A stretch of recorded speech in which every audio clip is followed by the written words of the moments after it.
مرحبا. اليوم رح نعمل وصفة كتير طيبة ورح يحبوها الكبار والصغار، خاصة انه رح نستعمل فيها كاكاو نسكويك الشهي. وطبعا الوصفة اليوم حتكون المج كيك، رح نعملها بالمايكروويف. بس قبل ما نبلش بالوصفة بتمنى تشتركوا بالقناة إذا عجبكم، وإذا حبيتوا الفيديو بتمنى تعملوا لايك وتعملوا كمان كومنت لحتى تخبروني رأيكم. هلأ خلينا نبلش بالمكونات.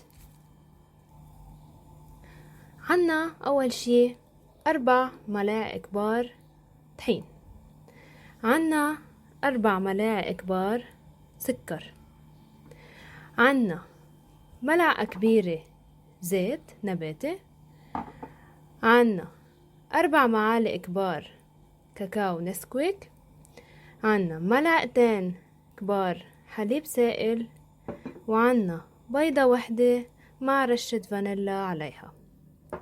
هلأ نشوف طريقة التحضير سوا.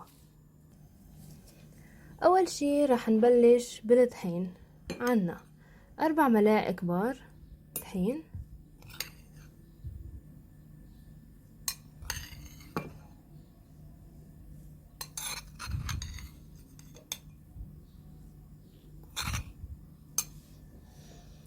وعنا 4 ملاعق كبار سكر،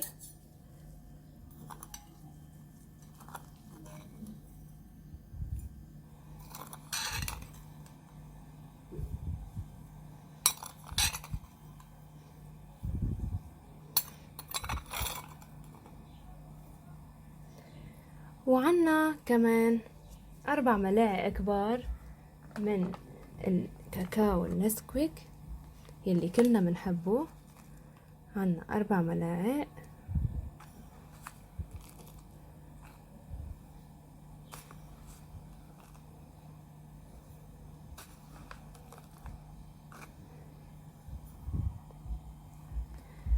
بعدين عنا ملعقة كبيرة زيت نباتي،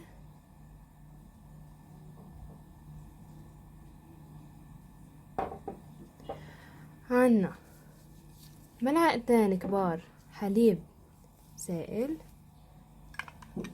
مجرد اني اعمل هيك بس ملعقتين بس مش اكتر.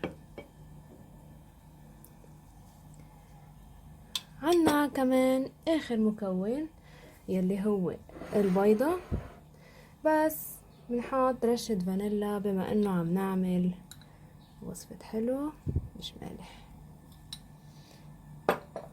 وبنحط المزيج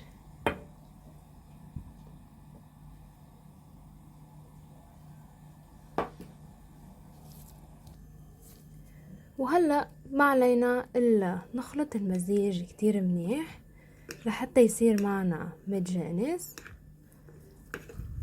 طبعا لحتى يتحرك كل المزيج مع الطحين.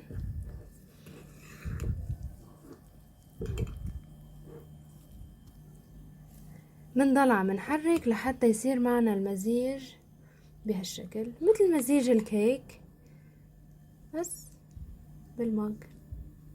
وهلأ بنروح على الميكروويف وبنحطه دقيقتين بالميكروويف، وبعدها بنشوف كيف بيطلع عنا أطيب مج كيك شوكولا.